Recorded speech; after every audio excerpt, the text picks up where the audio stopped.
তোমরা যে বলো ব্লগ ভিডিও দিতে ব্লগ ভিডিও তো দিই, ইচ্ছেও করে, ভালোও লাগে, তোমরা দেখে ভালো বলো, কিন্তু ব্লগ ভিডিওতে খাটুনি করার পরে ভালো করে সুন্দর করে এডিট করে ভিডিওটা ছাড়বো আর তারপরে দেখবে ভিউজ নেই। হ্যাঁ, তোমরা যারা আমাকে ভালোবাসো তারা আমি যা দিই তাই দেখো, তারা তো ডেফিনেটলি দেখো, কিন্তু তাছাড়া ভিউজ নেই। ওই জন্য দেখো ওরা ইনকাম সেই লেভেলের হবে না, তাই ইনকাম না হলে কোনো ভিডিও করতে ভালো লাগে? আমার তো বাবা পয়সা দরকার, পয়সার জন্যই আমি মানে ভিডিও করতে এসেছি। তা সুন্দর করে তোমাদের একটা ভিডিও দেখালাম আর অথচ পয়সা ইনকাম হলো না, আমার একটা লাগে না বলো?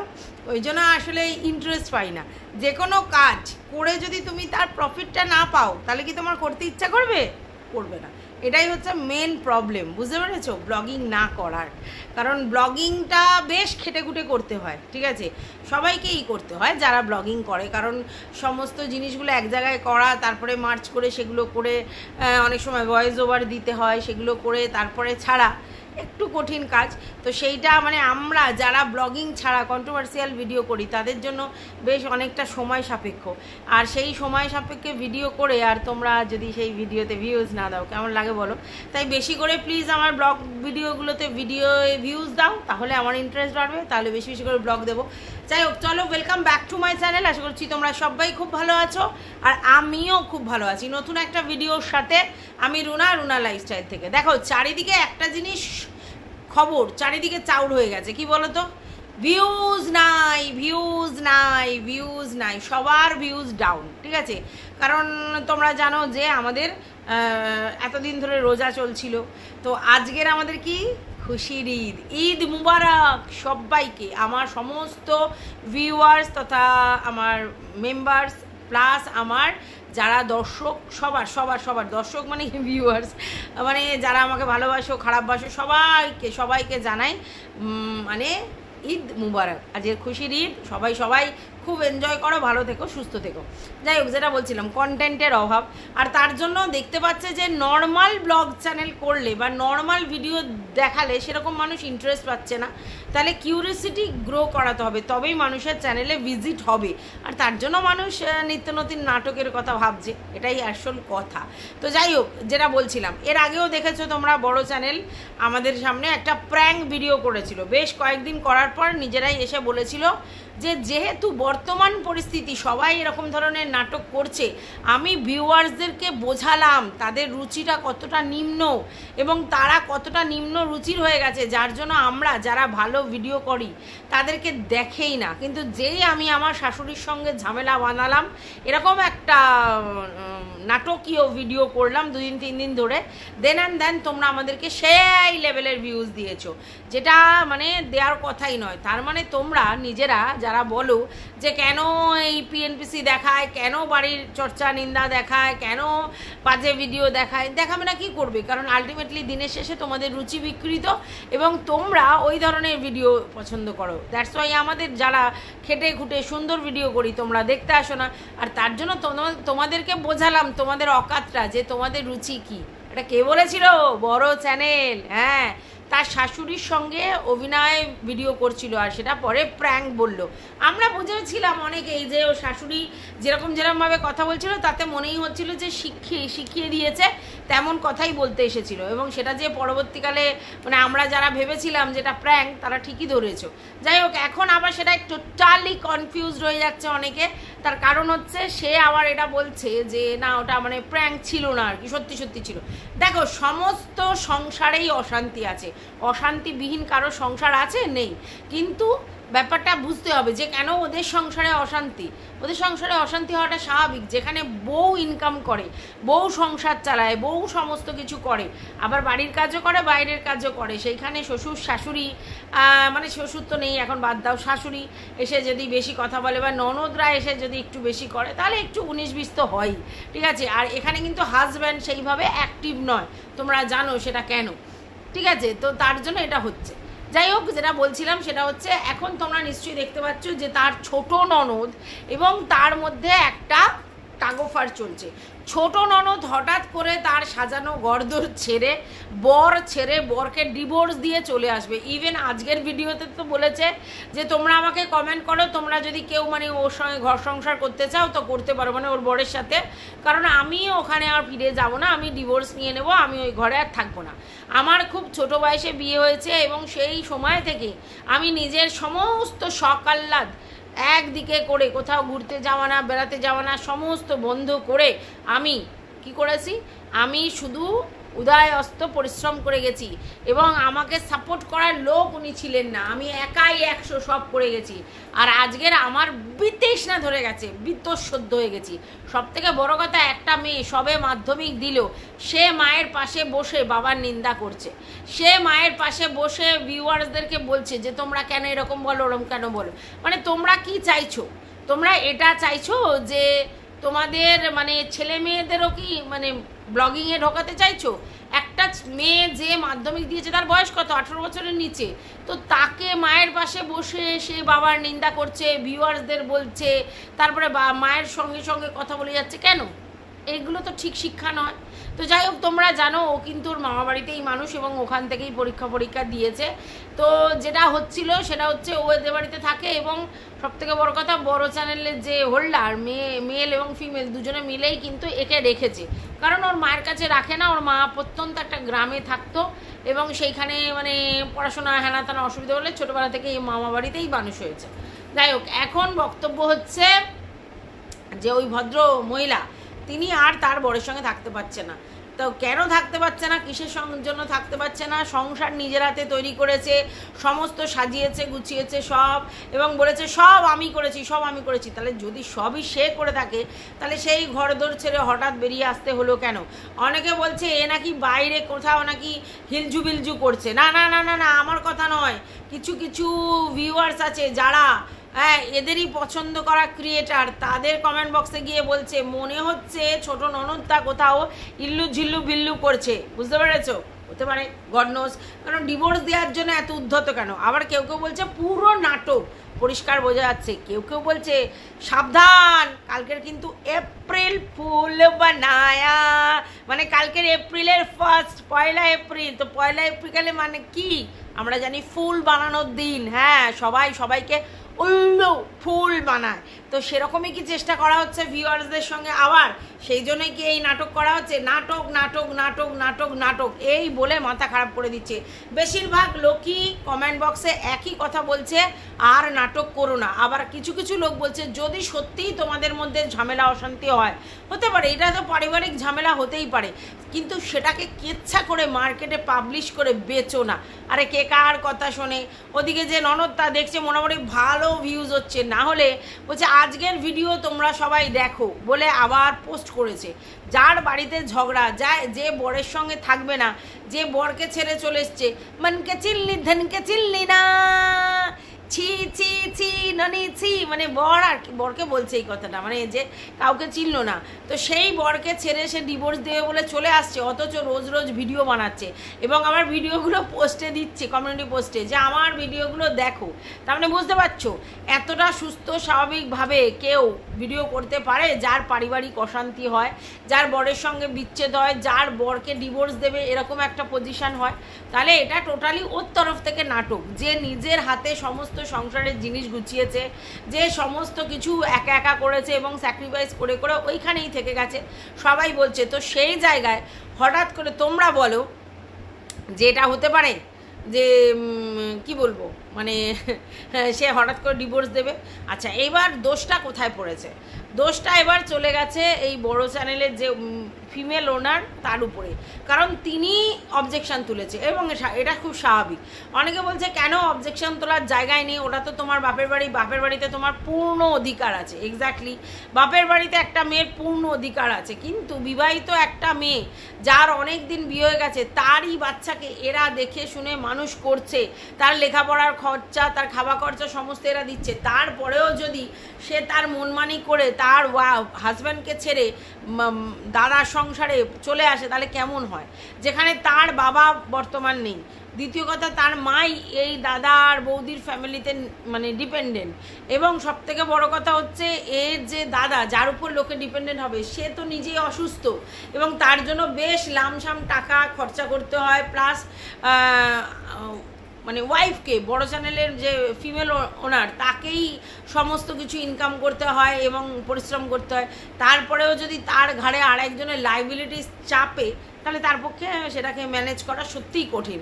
আর সেটার জন্যই সে বলেছে, সেটা প্র্যাঙ্ক হলেও যা, সত্যি হলেও তা। প্র্যাঙ্কেও যদি বলে থাকে তাহলে এটাই আমাদের চারিদিকের ঘটনা, হ্যাঁ, মানে চারিদিকে এরকমই হচ্ছে, সেটা নিয়ে প্র্যাঙ্ক তুলেছে। আর যদি নিজেদের বাড়ির জিনিসটাকেই বেচে তাহলে তো সত্যি এটা তো খুব স্বাভাবিক ব্যাপার যে তোমার মেয়েকে আমরা দেখছি, এইবার যদি তুমিও মনমানি করে তোমার সংসার ছেড়ে আমাদের ঘাড়েতেই এসে বসে থাকো, যতই তোমার বাপের বাড়িতে এসেছো, মানে সংসার তো আমরাই চালাচ্ছি, তো সেই জায়গায় এসে বসে থাকো, তাহলে সেটা কিন্তু ভীষণই টেরিফিক, আর সেটা সহ্য করা খুবই কঠিন কাজ। যাই হোক, সেই জন্য সেও মুখ খুলেছে। এবার যেই না সে মুখ খুলেছে সে আবার ভিডিও বানিয়েছে, কারণ সে তো জানতোই যে আমাকে কন্টেন্ট করতে হবে, কন্টেন্ট করবার জন্যই সে বেরিয়ে এসেছে, এবং চ্যানেলটার ভিউজটা আপ করে বেশ কিছু মোটা অ্যামাউন্ট ইনকাম করে নেওয়ার জন্যই এই ধান্দা। এর আগেও অনেক রকম নাটক এরা করেছে, এরা নাটকে ফ্যামিলি আছে, আর এখনও আবার নাটক করছে। আর কি বলো ভিউয়ার্সরাও তো দৌড়ে দৌড়ে দেখতে যাচ্ছে, নাটক দেখলেই ভিউয়ার্সরা দৌড়বে, বুঝতে পারে নাটক, তারপরেও গিয়ে বলবে নাটক, তারপরে গিয়েও দেখতে যাবে। তাহলে ভিউজ আপ হলে মানুষের ইচ্ছে হবে না? এটা তো স্বাভাবিক। এখন যদি আমি দেখি আমি নাটক করলাম, বেশ ভালো মাল্টু ইনকাম করতে পারছি, আমি ছেড়ে দেবো, আমিও নাটক করবো, কারণ পরিশ্রম করলে তো সেগুলো লোকে দেখছে না, নাটক করলে দেখছে। যাই হোক, অনেকে বলছে যে এই মেয়েটি হচ্ছে তার মানে অনেক সহ্য ক্ষমতা, কারণ এরকম একটি ছেলে যার বিয়ের আগেই এরকম অবস্থা হয়ে গেছিলো, তারপর সেসব জেনে শুনে বিয়ে করা এবং সারা জীবন ধরে সাফার করা, এটা ঠিক কথা। এটা একটা আমার খুব অবাস্তব লাগে যে আজকালকার দিনে যেখানে ছেলে মেয়ে কত বছর একসঙ্গে থাকার পরও বিয়ে করে না, এখানে এরকম একটা সিচুয়েশানে এই ছেলেটিরও বিয়ে করা উচিত হয়নি, আর এই মেয়েটিরও ওকে বিয়ে করা উচিত হয়নি, কারণ আজকের দিনে কিন্তু সে সাফার করছে, সে বুঝতে পারছে, এবং সে আর পারছে না বলছে, পরিশ্রান্ত। এটা তো স্বাভাবিক, মানে হাজব্যান্ডের থেকে একটা মেয়ের অনেক নিড থাকে, অনেক নিড। একটা সুস্থ স্বাভাবিক হাজব্যান্ডই অনেক নিড পূরণ করতে পারে না, এবং তার জন্য কত সংসার ভেঙে যাচ্ছে, কত অন্যায় হচ্ছে। আর সেইখানে এতে অসুস্থ, সেই জায়গায় অনেক কিছু নিডই পূরণ করতে পারে না, এবং একেই খেতে হয়। তো স্বাভাবিক, আমরা বিয়েটা করব কেন? বিয়ে করব মানে আমরা সারা জীবন নিজেরাই নিজেদের সমস্ত সুখ স্যাক্রিফাইস করে নিজেরাই পরিশ্রম করে যাব, নিজেরাই খেটে যাব, আর সবসময় লাইবিলিটিস সংসারের দায়িত্ব নিয়ে যাব। এটা তো জীবন হতে পারে না, না? কারণ ওরও শখ আহ্লাদ সমস্ত কিছু আছে, তো সেইগুলো কোথায় যাবে? তাই জন্য ওর ফ্রাস্ট্রেশন, এবং সেটা চোখে মুখে ধরা পড়ছে। ও কিন্তু মানে সেই জায়গা থেকে খুব একটা খুশি বা সুখী নেই, এবং সেটাই ও বলছে। যাই হোক, এগুলো ভিডিও করে বলার জিনিস নয়, এগুলো নিজেদের মধ্যে কনসাল্ট করে ঝামেলা মিটিয়ে নেওয়াই ভালো, কারণ এইসব জিনিস বিক্রি করা মানে পাবলিক কেচ্চা, মানে ফ্যামিলি কেচ্চা পাবলিক করা, আর তাতে মানুষ মজা লুটবে। এটা অনেকেই আগেও ধরতে পেরেছে, এখনও ধরতে পারছে, কিন্তু তবু এগুলো বলার দরকার নেই। যে কোনো জিনিসের না একটা প্রাইভেসি মেনটেন করা উচিত, দাঁড়ার মেনটেন করা উচিত, তার বাইরে গেলেই কিন্তু সেটা নিয়ে সমালোচনার ঝড় উঠবে। তো এরা তো তার মানে জেনে শুনেই করেছে, দু তরফ থেকেই সমানে ভিডিও করছে এবং ভিডিওতে ক্লারিফিকেশান দিচ্ছে। এখনও একটা আমার নোটিফিকেশান এলো যে তার একটা ভিডিও এসছে। তাহলে এরকম যদি করতে থাকে তাহলে কি হবে? তাহলে এরকম সমস্যার সমাধান হবে না, এবং ফ্যামিলি কেচ্চা বাইরে এসে ক্যাজরা হবে, এবং সেগুলো নিয়ে লোকে মজা লুটবে। কেউ চিৎকার করবে, কেউ বলবে বেশ করেছে, কেউ বলেছে ঠিক করেছে, কেউ বলবে এরমই করা উচিত ছিল, কেউ বলবে ও তোমাকে এত ভালো ভাবতাম, ছি তুমি এত খারাপ, এরকম বলবে। তো এরকম নানা কিছু উঠবে। তবে এটা তোমাদেরকে বলতে পারি, আমার মনে হচ্ছে এটা প্র্যাঙ্ক, এপ্রিল ফুলই বানানো হয়েছে, এবং যেহেতু ভিউজ একেবারে ডাউন দুতরফেরই, তাই ভিউজটা আপ করার জন্য মাঝে মধ্যে এরকম প্র্যাঙ্ক ভিডিও এরা করে। আগেও করেছিল, কারণ শাশুড়ির সঙ্গে যে ভিডিওটা করেছিল তারপরে এত কিছু বলার পর ওই ভিডিওটা কি ডিলিট করেছিল, নাকি ওর থেকে যে রেভিনিউটা আর্ন করেছিল সেটা বাদ দিয়ে দিয়েছিল। অতএব দেখো, সবাই ভিউজের লোভে সব করে, কিছু লোকের শুধু দোষ হয়। তো ভিউজের জন্যই এইসবগুলো হচ্ছে দুটো তরফ থেকেই।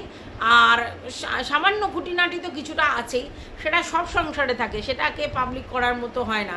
আর এই মেয়েটা আমার মনে হয় না নিজের হাতে সমস্ত কিছু সাজানো বাগান করে সেই জায়গায় বরকে ছেড়ে চলে আসবে, মনে হয় না। আইদার যদি ও অন্য কোনো রিলেশনে না যায়, যদি অন্য কোনো রিলেশনে যায় তখন সাজানো বাগান ফাগান সবই মনে হয় নষ্ট, তখন তার কাছে যেতে ইচ্ছা করে। কিন্তু যদি অন্য কারোর কাছে না যায় তাহলে ধরে নেবে যে পুরোটাই গট আপ সেট আপ হচ্ছে। এসেই পড়ে কেউ ডিভোর্স করতে চায় না। কত সহ্য করেছে, আরে ভাই আমরা কি করে জানবো তোমার মা কত সহ্য করেছে? তোমার মা সেগুলো তো আগে হাইলাইট করেনি। এখন হঠাৎ করে যদি বলে কত সহ্য করেছে, কে ভাই শুনবে বাবা? যাই হোক, আমি এখনও ক্লিয়ার নয়, ওদের আবার আপডেট দেখতে হবে, দেখা যাক কোথাকার জল কোথায় দড়ায়। তবে আমার মনে হচ্ছে এটা পুরোটাই প্র্যাঙ্ক ভিডিও। তবে এই বড় চ্যানেল হোল্ডারের যে মহিলা, তিনি যে মানে খুশি নন এই যে ননদ এসে তার ঘাড়ে উঠবে, এটা কিন্তু পরিষ্কার উনি বুঝিয়ে দিয়েছেন, আর এটা খুশি হওয়ার জিনিসও নয়। এবার একটা কথা উঠে আসছে যে বাড়ি জায়গাটা যেহেতু শ্বশুর বাড়ির, তো বাড়িটা ও করেছে, সেই জন্যে। দেখো একটা কথা বলি, আমরা মেয়েরা অনেকেই এই ভুলটা করে থাকি, সেটা হচ্ছে ইনভেস্টমেন্ট কোথায় করা উচিত সেটা বোঝা উচিত। আজকের একটা ছেলে যদি বাড়ি করে, সে নিজের জায়গা কিনে বাড়ি করে বা তার বাপের বাড়িতে বাড়ি করে, কিন্তু একটা মেয়ে যদি শ্বশুর বাড়ির ওখানে বাড়ি করে বা কিছু করে, তাহলে অন্য লোক ভাগাভাগির জন্য চলে আসবে, তাই তো? দরকার নেই ওরকম বাড়ি করার, ঠিক আছে? তার থেকে ওই টাকাটা জমিয়ে রেখে অন্য জায়গায় ফ্ল্যাট কিনে একান্ত নিজের পরিবেশ তৈরি করা ভালো। হ্যাঁ আমি জানি সেক্ষেত্রে অসুবিধা হবে, কিন্তু তবু হলেও সেটা করা উচিত। তাহলে এই যে মানে এই ঘর বাড়ি নিয়ে কোনো অশান্তি হয় না। অনেকেই বলতে চাইছে যে তার মেয়েদের অধিকার আছে তাই তারা আসতেই পারে। মেয়েরা 100 বার আসতে পারে বাপের বাড়িতে, থাকতেও পারে বসতেও পারে, কিন্তু সে যদি পুরোপুরি টোটালি সংসার ছেড়ে চলে আসে তাহলে কোন দাদা বৌদি লাইবিলিটিসটা নেবে বলুন তো? সুস্থ স্বাভাবিক লোকেরাই নেয় না, সেই জায়গায় একটা অসুস্থ লোককে নিয়ে চলতে হচ্ছে, একটা বাচ্চা নিয়ে চলতে হচ্ছে ওই ভদ্রমহিলার, তারপর শাশুড়ি রয়েছেন তাকে নিয়ে চলতে হচ্ছে, আবার যদি একটা ননদ এসে ঘাড়ে বসে থাকে তাহলে কি তার পক্ষে চলা সম্ভব নয়। সেই জন্যই হয়তো সে এই কথাটা বলেছে। যাই হোক, আমি জানি না কোথাকার জল কোথায় গড়াবে, যদি যেদিকে গড়াবে সেই অনুযায়ী কথা বলবো। তবে এই ভদ্রমহিলা যে ফ্রাস্ট্রেটেড হয়ে আছে সেটা পরিষ্কার, কারণ সে বলেছে যে আমি যেটা করেছি এটা ভুল করিনি, ঠিকই করেছিলাম, কিন্তু ভাগ্য আমায় সাথ দেয়নি। এক্স্যাক্টলি, তুমি যদি নিজের পায়ে নিজে কুড়ুল মারো, ভাগ্য তোমাকে সাথ দেবে না। আজকে তোমার কাছে অপশান ছিল অন্য কোথাও রিলেশন করে বিয়ে ঠিয়ে করা, তুমি যখন দেখলে এরকম একটা ভদ্রলোক, তাহলে তার সঙ্গে বিয়ে করে তাকেও সারা জীবন তোমাকে টানতে হচ্ছে, তুমি নিজেও ফ্রাস্ট্রেটেড হয়ে যাচ্ছ, তারও গিল্টি হচ্ছে যে ভাই আমি কেন বিয়ে করতে গেলাম, মেয়েটা এত কষ্ট করছে, তারপরে বাচ্চা, তারও সিকিওর ভবিষ্যতের দরকার, সেটাও হচ্ছে না, তাহলে ভুল ডেফিনেটলি এটা হয়েছে। একটা সুস্থ স্বাভাবিক মানুষ যে খেতে পারে সেরকম লোক জোগাড় করতে হবে না, এরকম অসুস্থ লোককে বিয়ে করে তারও তো বাইন্ডিংস সবসময় হচ্ছে, তারও হচ্ছে, তোমারও হচ্ছে, বাচ্চাটারও হচ্ছে, তো এটা ভুল ডিসিশান। যাই হোক, বলছে যে ভাগ্য আমাকে সাথ দিচ্ছে না, এটাতে ভাগ্য সাথ দেওয়ার জিনিসও নয়, ভাগ্য সাথ দেওয়ার জিনিস নয়। নিজে যেচে পড়ে যদি আমি একটা ভুল জিনিস করে থাকি এবং সেই ভুলটার জন্য আমাকেই যদি সাফার করতে হয়, তাহলে তখন আর কি হবে? হ্যাঁ, এবার তোমরা বলতে পারো কেন ভুল, ভালোবেসে করতে পারে। হ্যাঁ অবশ্যই, প্র্যাকটিক্যাল হতে হবে। ইমোশন দিয়ে সংসার চলে না, ভালোবাসা আলাদা জিনিস আর প্র্যাকটিক্যাল লাইফ আলাদা জিনিস। একটা স্বামী, তার ইনকাম কতটা বড় জিনিস, একটা স্বামী সে নিজের পায়ে দাঁড়িয়ে তা বুকে মানে পিঠে কাঁধে হাত দিয়ে মানে অ্যাপ্রিসিয়েট করছে, সেটা অন্য জিনিস। তো ইউটিউব অনেক লোক করে, অনেক লোকেরই এটা রুটি রোজগার, কিন্তু এই পরিস্থিতি যদি হয় যে সেই একমাত্র ইনকাম করার লোক এবং সেই জায়গা থেকে মানে সেই যা করবে তাই, তো সেইগুলো যদি না হয় তাহলে কি হতে পারে? যাই হোক, আমি যেটুকুনি বুঝেছি সেটুকুনি বললাম। তবে আমার টোটালি প্র্যাঙ্ক মনে হচ্ছে। আর এই বাচ্চা মেয়েটা মায়ের সামনে বাবার যে নিন্দাগুলো করছে, এগুলো করা উচিত না, টোটালি ভুল মেসেজ যাচ্ছে আমাদের কাছে। কারণ একটা বাচ্চা মেয়ের মুখ থেকে তার বাবার নিন্দা কেউ শুনতে চায় না, এবং বাচ্চা মেয়ে কেন মায়ের সাথে বসবে? সবে তো তার পরীক্ষা শেষ হলো, সে তার পরীক্ষা, তার কি পড়বে সেসব নিয়ে ব্যস্ত হওয়ার কথা। মা কোথায় কি কুটকাচালি বলছে, মা কি তার কনফেস করছে, সেখানে কি বাচ্চা মেয়েটার বসা ঠিক হয়েছে? আমার মনে হয় না একদম ঠিক হয়েছে। কারণ পড়াশোনা শেখার পর তার যে সম্যক ধারণা হয়, তারপর থেকে মা বাবার ঝগড়ার মধ্যে তার ইন্টারফেয়ার করার কোনো প্রয়োজন নেই, সেটা ঢুকেছে, খুব ভুল করেছে। যাই হোক, বড় চ্যানেল পরিষ্কার জানিয়ে দিয়েছে যে তার পক্ষে সম্ভব নয় এই ভদ্রমহিলাকে তার বাড়িতে আশ্রয় দেয়া বা তার ভরণ পোষণ টানা। একদম ঠিক করেছে। প্র্যাকটিক্যালি ভাই তুমি যদি কাউকে ছেড়ে আসার ধক রাখো তাহলে তোমাকে নিজের পায়ে নিজে দাঁড়ানোর ধকটাও রাখতে হবে। তখন তুমি কারোর উপর ডিপেন্ডেন্ট হয়ে যাবে, আমার বাড়িতে বড় ইউটিউবার বৌদি আছে বা বড় টাইকুন বিজনেস ম্যান আছে, এটা বেকার কথা। আর যেখানে তোমার দাদাই নিজেই সুস্থ স্বাভাবিক নয়, তাহলে সেই জায়গায় তার উপর আবার একটা বাইন্ডেন্স দেয়া, তোমার মা আছেন, তোমার দাদারাম অসুস্থ, একটা বাচ্চা আছে, সেই পরিবারে তুমি কিসের জন্য এন্ট্রি নেওয়ার চেষ্টা করছো? তোমার যদি এতই একা থাকার ইচ্ছা হয়, তুমি তোমার ঘর দেখে আলাদা থাকো, ঠিক আছে? আমি জানি না তুমি তোমার মেয়েকে নেবে কি মেয়ে ছাড়াই থাকবে, জানি না। তো হঠাৎ কি হলো এই বয়সে বিমূর্তি ধরলো যে বর ছেড়ে ডিভোর্স দেওয়ার কথা ভাবছো? বুঝতে পারি না। যাই হোক, এখন ট্রেন্ডিং চলছে ডিভোর্স দেয়া, বিয়ে করা, ছেলে মেয়ে বিয়ে করা, প্র্যাঙ্ক ভিডিও করা, এইসব নানা রকম চলছে। চারিদিকে বিচ্ছেদের মহল, কেন জানি না। যেদিকেই দেখাচ্ছি সেদিকেই শুধু ঝগড়া ঝাঁটি, অশান্তি আর বিচ্ছেদ, বুঝতে পারছি না। তো যাই হোক, চলো এই ভিডিওটা এই পর্যন্ত। ভালো লাগলে অবশ্যই লাইক কমেন্ট শেয়ার করে পাশে থাকবে, অল নোটিফিকেশান অন করে বেল বাটনটা ওতে অবশ্যই বাজিয়ে দেবে। টাটা।